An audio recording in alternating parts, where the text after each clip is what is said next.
일론 머스크는 8월 8일 로보택시를 출시하기로 했습니다. 그런데 며칠 전 10월로 이를 연기한다고 했는데요. 해당 발표가 있었던 날 리프트와 우버의 주가가 5%가량 올랐습니다. 이것이 의미하는 바가 무엇일까요? 테슬라의 로보택시 출시가 우버에 미칠 영향에 대해 살펴보도록 하겠습니다. 우선 테슬라가 로보택시 서비스를 출시할 경우 우버를 비롯한 기존 차량 공유 업체들에 심각한 타격을 줄 것으로 전망됩니다.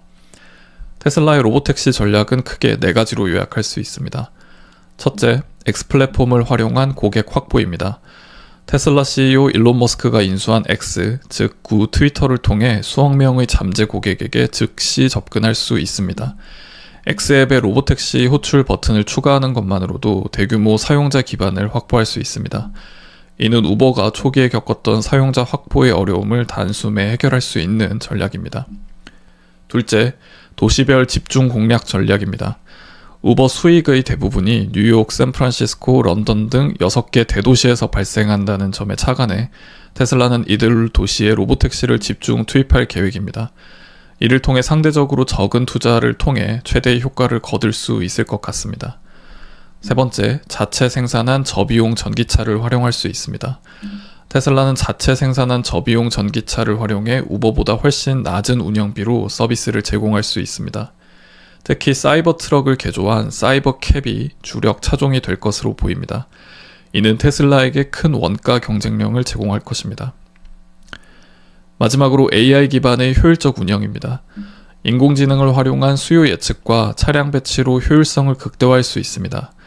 이는 대기 시간을 줄이고 차량 활용도를 높여 서비스의 질을 향상시키는 동시에 비용을 절감할 수 있게 해줍니다. 이러한 전략이 실현되면 우버는 심각한 위기에 직면할 수 있습니다. 예상되는 시나리오는 다음과 같습니다. 우선 가격 경쟁력 상실로 인한 수익성 악화가 예상됩니다. 테슬라의 저비용 운영 모델로 인해 우버는 가격을 대폭 낮춰야 할 것이고 이는 곧바로 수익성 악화로 이어질 것입니다.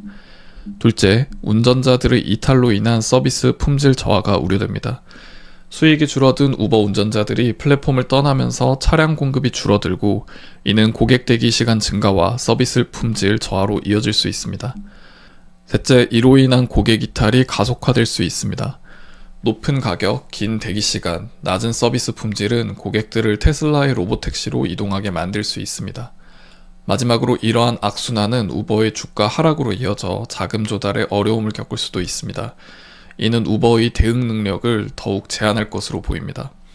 전문가들은 테슬라의 로보택시가 단순히 우버와 경쟁하는 것이 아니라 도시교통의 패러다임을 근본적으로 바꿀 수 있다고 전망합니다. 이는 차량 소유, 도시계획, 이동성에 대한 우리의 인식을 완전히 바꿀 수 있는 혁명적 변화가 될 수 있습니다. 다만 일부 전문가들은 우버가 다른 자동차 제조업체들과 제휴를 통해 자체 자율주행 차량을 개발하는 등의 대응책을 마련할 수 있다고 지적합니다. 그러나 테슬라의 AI와 전기차 생산 기술에서의 앞선 경쟁력을 고려할 때 우버가 이를 따라잡기는 쉽지 않을 것으로 보입니다. 하지만 이에 대한 반대 의견도 존재합니다. 테슬라의 전략이 실제로 성공하기 어려울 수 있다는 주장인데요. 그 근거들을 자세히 살펴보도록 하겠습니다. 첫째, 테슬라의 생산 능력 한계입니다. 테슬라의 연간 차량 생산량은 여전히 제한적입니다. 2022년 기준으로 테슬라의 연간 생산량은 약 130만 대 수준이었습니다. 이 중 상단수는 이미 개인 구매자들에게 판매되고 있어 로보택시용으로 전환할 수 있는 차량 수는 제한적일 수 있습니다. 둘째, 초기 투자 비용의 문제입니다. 로보택시 서비스를 시작하려면 대규모의 초기 투자가 필요합니다. 차량 구입 비용뿐만 아니라 자율주행 시스템 개발, 인프라 구축, 법적 규제 대응 등의 막대한 비용이 소요될 것으로 예상됩니다. 세 번째, 기술적 과제가 있습니다. 완전 자율주행 기술은 아직 완벽하진 않습니다. 테슬라의 오토파일럿 시스템은 여러 차례 사고를 일으킨 바 있어 대중의 신뢰를 얻기까지는 다소 시간이 필요할 수도 있습니다. 네 번째는 규제의 문제입니다. 자율주행차의 상용화를 위해서는 각 지역의 법규와 규제를 통과해야 합니다. 이는 시간이 오래 걸리고 복잡한 과정일 수 있으며 지역마다 다른 규제로 인해 글로벌 확장에 어려움을 겪을 수 있습니다. 다섯 번째, 우버의 대응 가능성입니다. 우버는 이미 전 세계적인 네트워크와 브랜드 인지도를 갖추고 있습니다. 다른 자동차 제조사들과의 제휴를 통해 대응할 가능성도 있습니다. 마지막으로 소비자 선호도의 문제입니다. 많은 사람들이 여전히 사람이 운전하는 차량을 선호할 수도 있습니다. 특히 안전과 프라이버시에 대한 우려로 인해서 로보택시 서비스의 대중화에는 시간이 걸릴 수도 있습니다. 이러한 요인들을 고려했을 때 테슬라의 로보택시 서비스가 단기간 내에 우버를 위협할 정도로 성장하기는 어려울 수도 있다는 의견이 있습니다. 테슬라의 전략이 성공하기 위해서는 이러한 과제들을 하나하나 극복해 나가야 할 것입니다.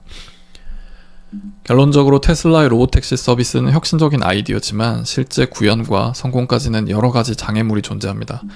앞으로 테슬라가 이러한 과제들을 어떻게 해결해 나갈지, 그리고 우버를 비롯한 기존 업체들의 대응은 어떨지 지켜보는 것이 중요할 것 같습니다. 우선 테슬라 로보택시가 연기된 날 우버와 리프트의 주가가 오른 것을 보면 시장은 테슬라의 손을 들어주고 있는 것 같아 보이긴 합니다. 오늘 준비한 내용은 여기까지입니다. 테크티였습니다. 감사합니다.